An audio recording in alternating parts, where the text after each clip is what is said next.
conclusively that they damage health, it's obvious to me that the landfilling of rubbish needs to be reduced significantly.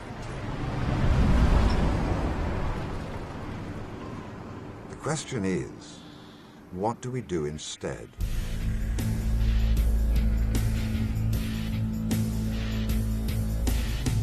With the need to reduce the amount of waste dumped in the ground, burning what we no longer need seems like the perfect solution.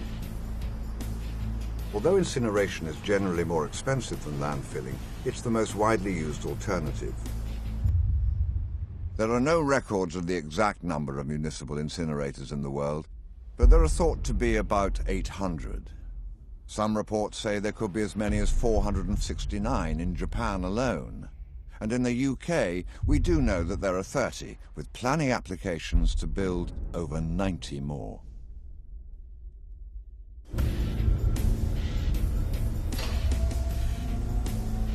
Incinerators are designed to burn rubbish at very high temperatures, converting it into gas, ash, heat, and electricity.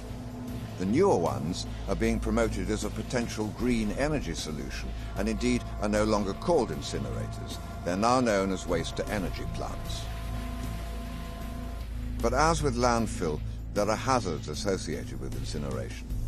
Toxic chemicals escaping into the environment.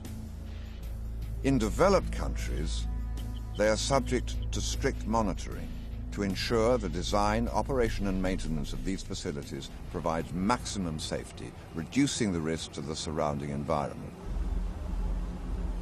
However, some scientists have been campaigning actively against incineration, one of them for over 20 years. I first got involved when the librarian asked me to look at the issue of incineration because they were building or wanted to build an incinerator in our county. And at first I thought it was a good idea. You get rid of all the terrible landfills, you make energy at the same time, you only got one facility to monitor. It looked like a good idea. She says, well, you better read these. And it was papers from Barry Commoner that talked about the dioxin issue. And it didn't take me long to realize that this was a crazy idea.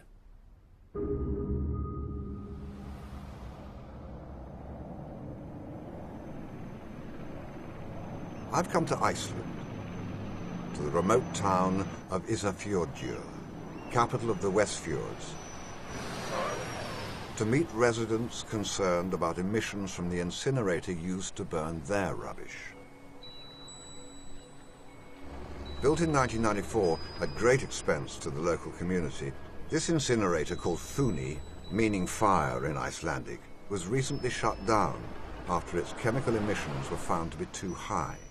Incinerator is at the bottom of a fjord, and the weather here is very still, so it doesn't go anywhere. The smoke goes up and it falls down. What we know is that there are certain generic problems with incineration. The level of safety that is offered is totally dependent on the engineering and totally dependent on it working perfectly all the time. And it's a very, very challenging environment inside an incinerator. Very high temperature, very hot, acidic gases. Experience tells us that they don't work perfectly all the time.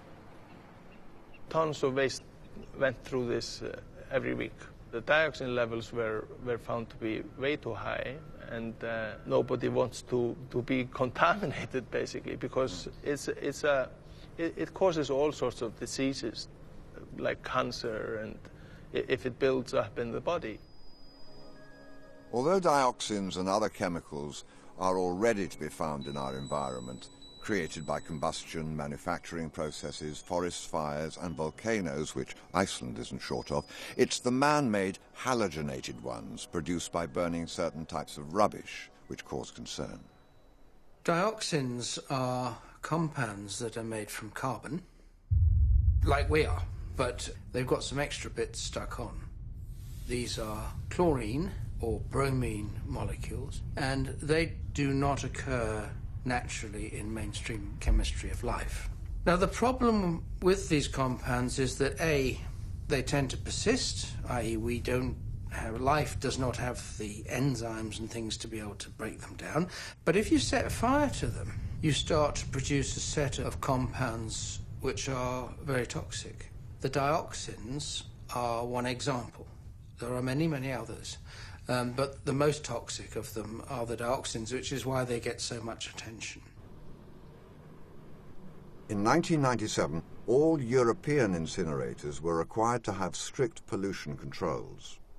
But the sophisticated filters needed to capture the pollutants aren't cheap. These are the new ones added to Funi in order to make it comply. So here we are around the side. There's the chimney, obviously. They bought this huge, great filter, which was hugely expensive, and it worked very well for about a few months, and then it stopped working. And to buy new filters is enormously expensive, but eventually they did. And that worked again brilliantly, and then stopped working. It's a bit like the bags costing more than the vacuum cleaner.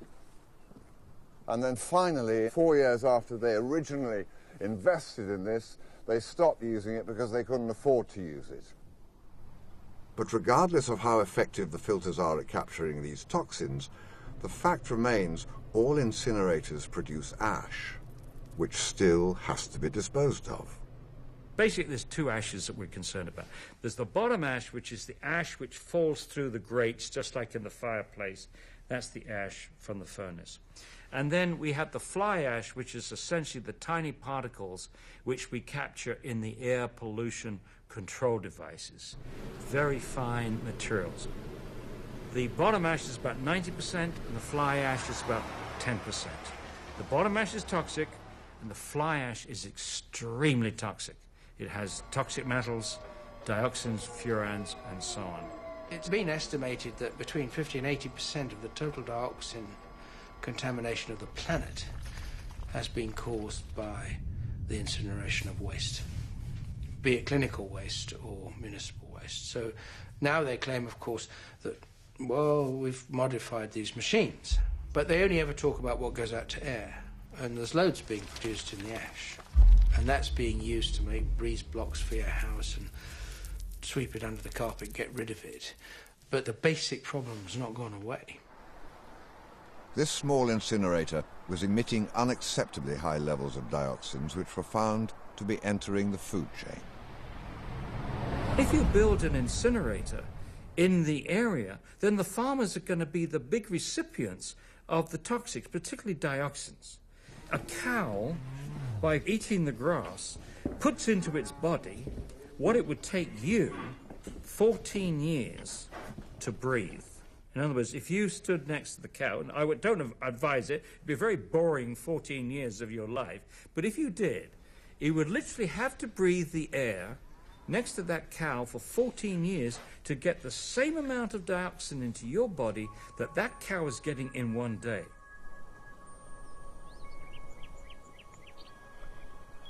I went to visit the farmer affected by the incinerator. He was initially reluctant to talk to me. His family had been farming here for over 150 years, and the stress of their problems had taken its toll on his elderly father, who'd just suffered a stroke. Hello, I'm Jeremy. I'm very sorry to hear about your situation, and I was wondering if we could maybe go and look at the cows. He also told me a calf born recently had died at birth of liver damage, he felt, as a direct result of the incinerator. Instructed to keep his animals confined for the past 2 months, his only certainty was that at some point all of them would have to be put down.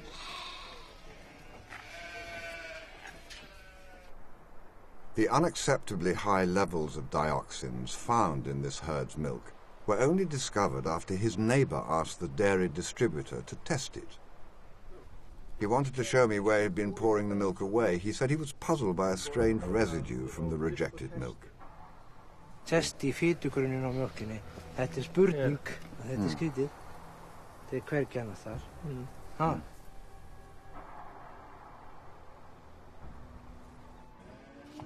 His land now, as a farmer, is worthless. And the government have offered no compensation. Sárasta stjórnsýslan getur ekki tekið á neinum, ekki neinum tekur engin ákvarðanir, skilur. Af því að þetta ekki smitandi. Ef það væri smitandi, sko, þá væri búið tekið í hvelli. This must have affected your family dreadfully. Já, mjög mikla. Og ég hef náttúrulega mestar ágjör af dóttur minni sem átti barn 19. janúar. Að læknarnir ráðlögðu það, sko. Ég orðinn 50 ára, skilur. Ég minni ágjör af mér. With his livelihood gone and no word of compensation, the future for him and his family looked bleak. I wanted to find someone to shed some official light on what was happening. We take decision last November to close it and to recycle the garbage. And a few weeks after we took that decision, we had these problems with the dioxin. What will happen to Mr. Jonsson? Will he get compensation for his farm? I hope so. I hope at least it won't be he who has to pay for it. And then it's either us or the government that's responsible, in my opinion. The last time the Icelandic Environmental Agency tested Funi was in 2007. And although those results showed the emissions were 21 times above the safe limit, the incinerator wasn't closed down till December 2009. I wanted to know why. I was hoping to meet the Minister for the Environment, but she's got the flu today, so I'm going to meet her second-in-command and see what he's got to say.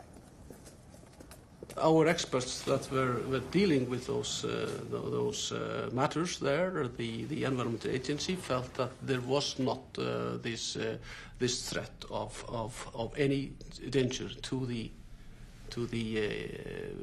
environment or to the health of the people. And yet you feel that we should try not to have any dioxins in the air. Well, that's my personal view, that we should make all the efforts, and we need to have sort of look at the practical options, practical solutions that we do have.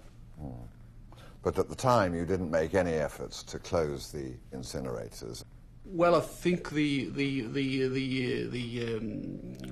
signals that we got from the Environmental Agency came to us much later. It was not until early this year. So it was when you discovered the land around it was actually polluted, because the operators, I think, said that there would be no problem with pollutants near the incinerator, and yet 1,500 yards away we have this land which is apparently now unusable. So the operators, it seems, the people who supply the equipment should maybe be held to account.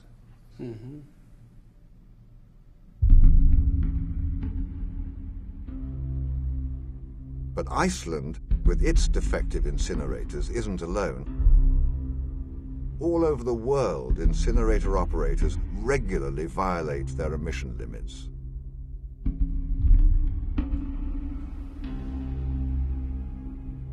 And it's not just the old ones. The new state-of-the-art facility which opened in Scotland in 2009 breached its emission limits 172 times.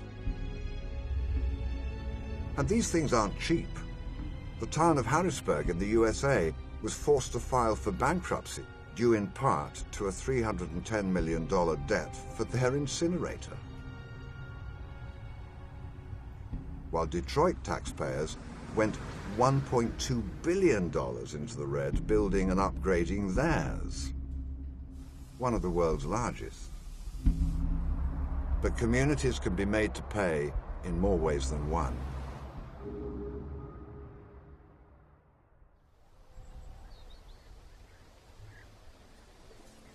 For over 9 years, residents in this idyllic town in France have been fighting for justice with the authorities and the owners of their local incinerator, now demolished.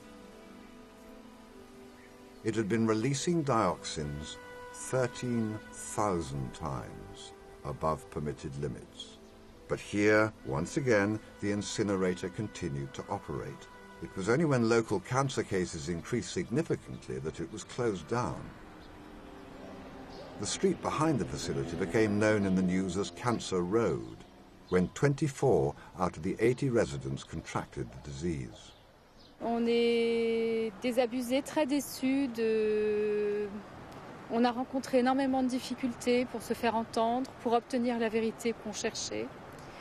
On a bien perçu qu'on dérangeait beaucoup. Et on a aussi vu qu'il y a des grosses puissances en face de nous, beaucoup de pouvoir, et qu'effectivement ce pouvoir-là est très étendu et qu'il a cherché à nous faire taire d'une certaine façon. One small incinerator wrecked 350 farms, 3,000 animals were culled, 7,000 tons of hay was destroyed, and 13,000 litres of milk were poured away.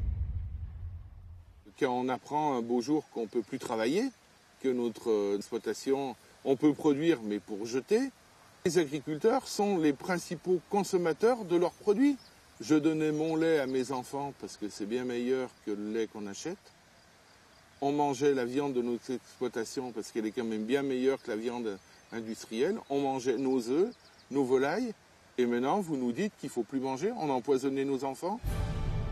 The court case involving 165 residents was dismissed on the basis that the cancer cluster in the area was not statistically significant and that there was no proven link between exposure to dioxin and cancer. La justice n'a pas reconnu la mise en danger de la population ici autour de l'incinérateur alors que pour nous elle est évidente. Et d'ailleurs, les études de l'INVS l'ont démontré puisqu'elles ont conclu que dans les populations qui vivent autour des incinérateurs en France, dans les incinérateurs de cette génération-là, il y avait de 6 à 23% d'augmentation de cancer. The precautionary principle says that in the absence of scientific certainty, the burden of proof should show the action isn't harmful. So in this case, shouldn't it have been up to the authorities to prove the incinerator was safe, as opposed to the local residents having to prove it wasn't? We're pretty sure that with humans you can't get absolute proof. So that's why governments have to be prepared to act with precaution on the balance of evidence.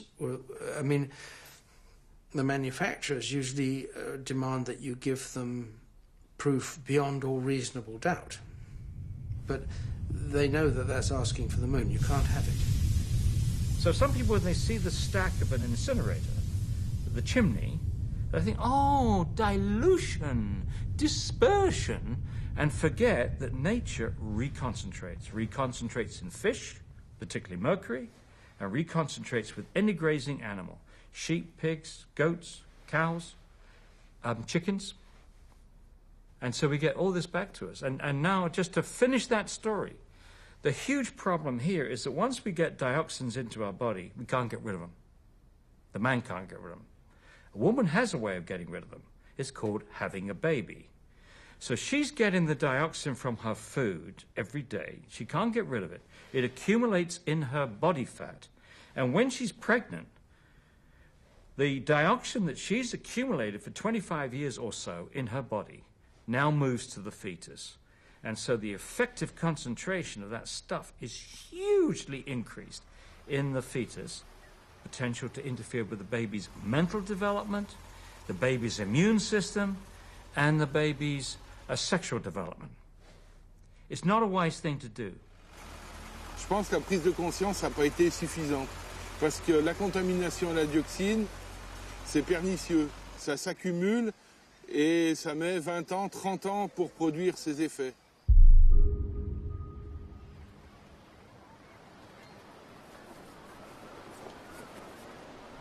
But to really understand the power of man-made dioxins, I felt I needed to see them at their worst.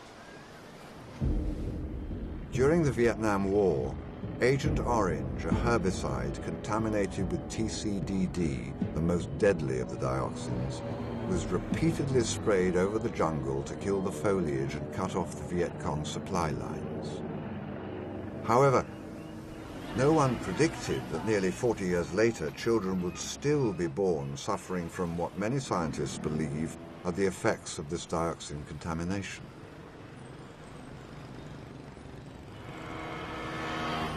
Dioxins interfere with hormones, affect development, damage the immune system, with fetuses and breastfeeding infants at particular risk.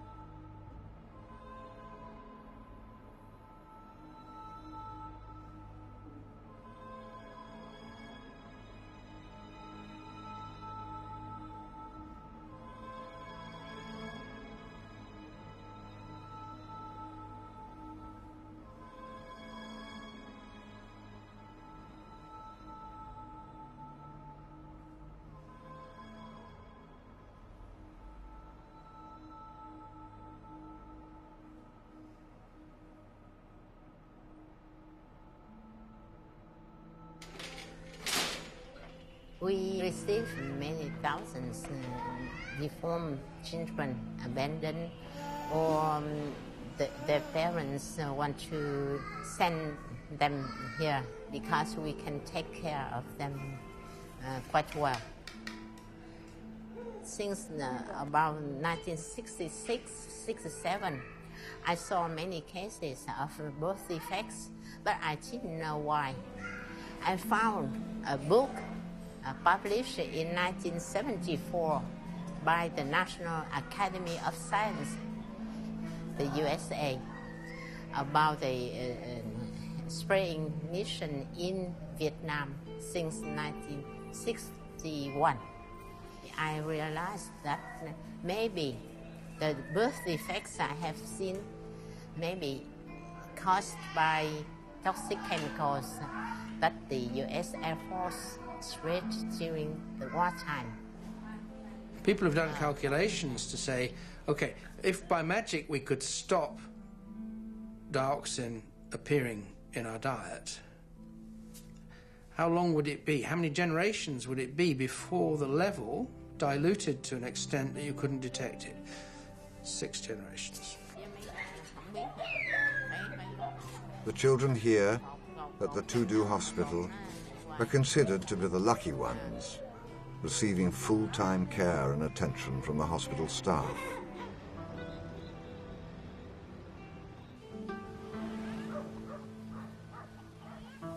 But many others are not so lucky. The mother of this little 2-year-old girl was devastated when her daughter was born without arms or legs. Until then, she'd been unaware that dioxins sprayed during the war could have any effect on her own family.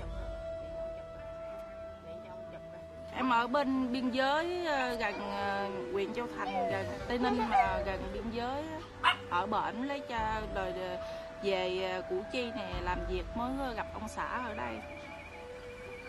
Chồng ông xã thì ở đây thì nhiều người cũng nói là hồi đó là đây là cái chỗ chiến tranh, hồi đó đây là nhiều nhất. Thì nó được hưởng bên chế độ nghị định 67 á, tháng được 300.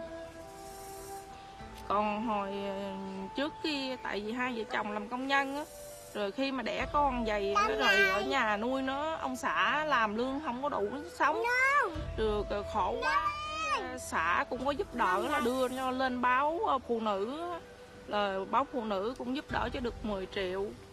Là về nuôi nó tới lớn lên, là giờ cuộc sống hàng ngày thì bán vé số để nuôi đứa bé này với đứa lớn. Seeing these children here in Vietnam leaves me in no doubt about the dangers caused by exposure to high levels of dioxins, but what effects do they have at low levels in our bodies? Everyone in the population today has these chemicals in their bodies. We can't find a dose below which nothing is happening. When we look at levels in our experimental animals where we've seen effects, we see biochemical effects occurring at levels that are present in essentially most of our population talking about a chemical that has effects at very low concentrations in the body. I would say there's absolutely no safe dosage. Dioxins are of the most toxic chemicals that we know of, and even at the minute amounts that we're exposed to, we are still seeing toxic effects on babies, on children. If you start to look at development as the period on which to concentrate for toxic effects, you find that A, there are many, many substances that seem to have effects, and B, they occur at doses 100 to 1,000 times lower than you need to produce an effect in an adult. Because development's a kind of one-way trip, and if you're pushed off course, you don't necessarily get back.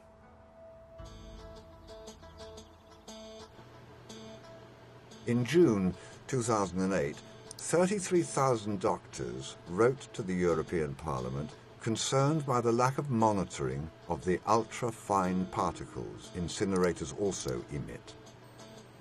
These nanoparticles are so small, not only are they impossible to see, they're impossible to capture and escape regulation and monitoring by any government bodies. There are two basic questions with nanoparticles. Is one, where do they get to in the body? And two, if they get there, does it matter? We're already quite a long way down the line at looking at the first question. I mean, the scientific community is, by a number of different methods. The findings so far indicate that if they get into your body, then they travel. And they get around by the same sorts of mechanisms that viruses do. If you inhale some particles, they've been shown that they get to the liver, the spleen, the bone marrow, the brain. They can get across the blood-brain barrier.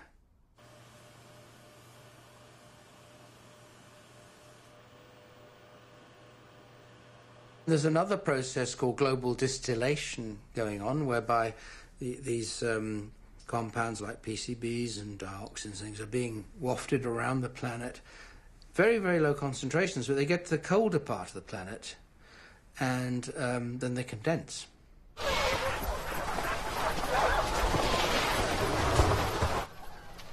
Whether it be by dioxins or toxic heavy metals, the Arctic, which seems so clean on the surface, has become one of the most contaminated places on Earth.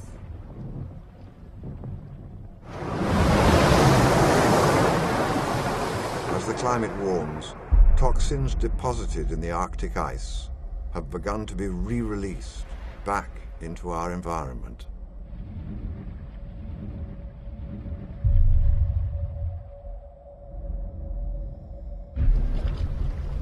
If you take the Inuits, their natural diet has been animal fat, and they've had to change because it's become too toxic. So what we're doing in this part of the world is having an effect on a global basis.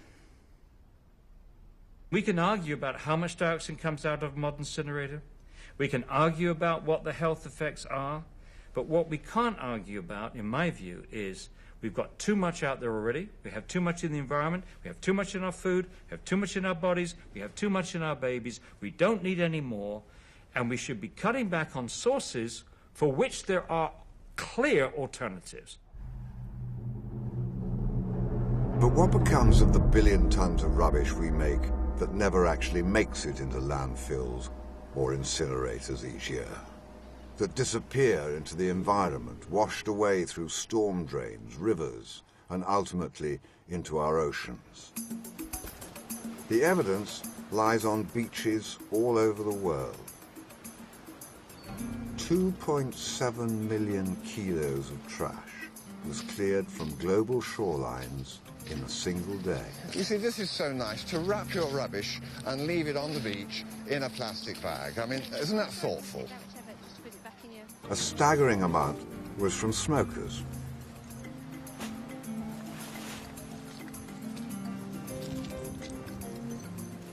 I'm feeling rather holier than thou because at the moment I'm not smoking. Don't know how long this will last, but I do notice a lot of cigarette butts. Yes, there will be a lot of cigarette butts. Now, they're biodegradable, are they? No, they're not, unfortunately. They're made of cellulose acetate. Cellulose what? Acetate, kind of type of plastic, basically. Are they? And obviously inside, they've also got all the toxins that are not going down into people's lungs. So once in the water, that will leach out into the water. And that, but again, is that can serious? be Because, I mean, a cigarette butt is so small. And the water is so big, does that matter? But that's it does, actually, because they have done experiments with the little water fleas, and it can actually poison them, just with one cigarette and a few litres of water. Yeah, that's why I'm not smoking at the moment, because I'm worried about the effect it has on water fleas. But anyway, it might be. So this will never degrade? It'll break down into smaller and smaller pieces, but essentially it'll just kind of